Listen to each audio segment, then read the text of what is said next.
इस एग्जाम्पल को देखिएगा। इस एग्जाम्पल में एग्जामिनर ये कह रहा है कि एक सैटेलाइट है जो रिवॉल्व कर रहा है।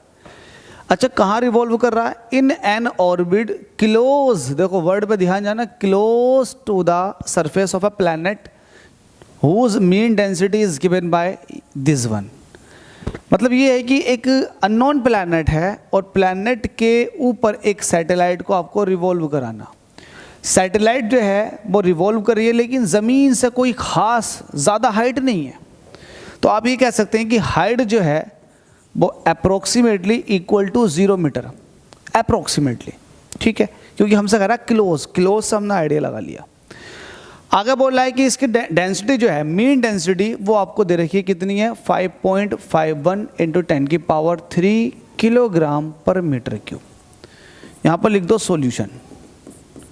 अब देखिएगा आपसे आगे क्या पूछ रहा है, हमसे कह रहा है calculate the time period of the satellite. Satellite का टाइम पीरियड ऑफ रिवॉल्यूशन बताओ। तो आपको एक चीज़ पता है, time period of revolution of a satellite is given by t is equal to √3 pi r plus h का होल क्यूब अपॉन ρg/r³। ये होता है ρg/r³। पता है आप लोगों ने फॉर्मूला भी पढ़ रखा होगा, लेकिन जब यहाँ पर हाइट अप्रोक्सीमेटली इक्वल्स टू 0 हो जाती है तो आप h को हटा सकते हैं।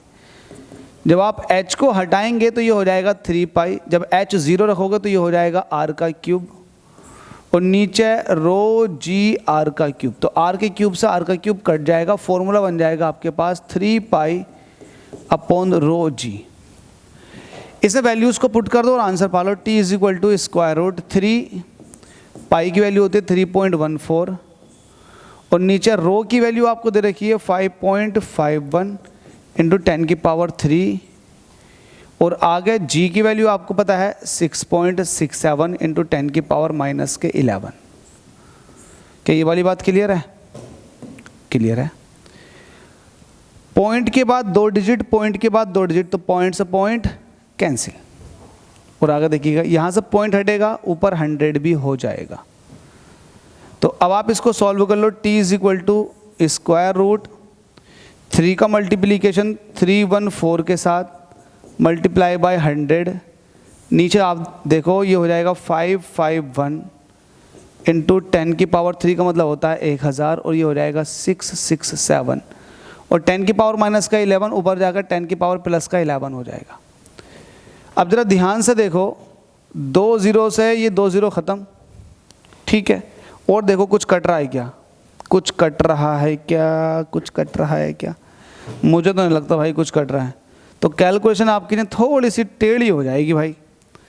अब देखो यहाँ मैं आपको एक चीज़ बताऊँगा, सबके लिए है, ये मल्टीप्लाई कर दो। अच्छा, 1 0 ख़त्म कर देगा तो यहाँ पर 10⁻10 बचेगा, कोई दिक्कत नहीं है। न्यूमेरिकल्स में आपके पास 551 बचे नीचे और यहाँ बचा 667।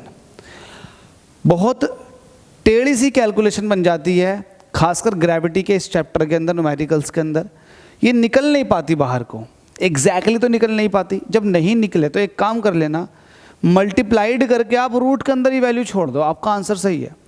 अगर आप उसको सॉल्व कर पा रहे हैं तो सॉल्व कर लो, अदरवाइज रूट के अंदर छोड़ दो, वो भी आपका सही आंसर माना जाता है। जितना आपसे बाहर निकले उतना बाहर निकाल लो, बाकी आप अंदर छोड़ दो, तो ये कैलकुलेशन हो जाएगी। जैसे 10⁻10 जो है ये 10⁵ की फॉर्म में बाहर निकल कर आ जाएगा। 3 का मल्टीप्लिकेशन करेंगे 314 के साथ, तो कैलकुलेशन आप कर लो, इसकी मल्टीप्लाई इसके साथ करो। पहले देख लो कुछ कट रहा है क्या? 6 6 ये भी नहीं कट रहा। अच्छे देखते हैं, 5 5 10 और 11, ये भी नहीं कटेगा 3 से, ये भी नहीं कटेगा। 6 और 6 12, 12 और 7 कितने होते हैं? 19, ये भी नहीं कटेगा। तो 3 से कुछ नहीं कट रहा, 314 से भी कुछ नहीं कटेगा। तो भाई इसका एक तरीका ये है कि इसकी मल्टीप्लाई इसके साथ करो, इनकी आपस में मल्टीप्लाई करो, डिवाइड करो, बाहर निकाल लो, तो जो वैल्यू आएगी वो आप रख दोगे। वैल्यू इसकी अप्रोक्सीमेटली 5100 कुछ निकल कर आ जाएगा सेकंड। वैल्यू कितनी आ रही है इसकी? 5062.7, 5062.7 सेकंड। मेरी मजबूरी है, क्योंकि अगर मैं आपको एक एक चीज़ ये मल्टीप्लाई करूँगा, फिर इसकी मल्टीप्लाई इसके साथ करूँगा, फिर उसको डिवाइड करूँगा, तो मेरे लिए कहीं ना कहीं लंबा पड़ जाएगा, फिर मैं उसमें कैलकुलेशन में उलझ कर रह जाऊँगा। तो ये आप कर लें छोटी सी कैलकुलेशन, कॉन्सेप्ट मेरे हाथ में ये था, समझा दिया। कैलकुलेटिव पार्ट थोड़ा सा आप लोग कर लें, वरना यहीं छोड़ा, आपका आंसर यही है। कुछ नहीं काटेगा, बहुत ज़्यादा नंबर नहीं काटेगा, अप्रोक्सीमेट आपको इक्वल मार्क्स दे देगा। ठीक है, तो एग्जाम्पल नंबर 47 भी होप्स तो समझ में आ गया होगा। चलिए अगले क्वेश्चन की तरफ चलते हैं।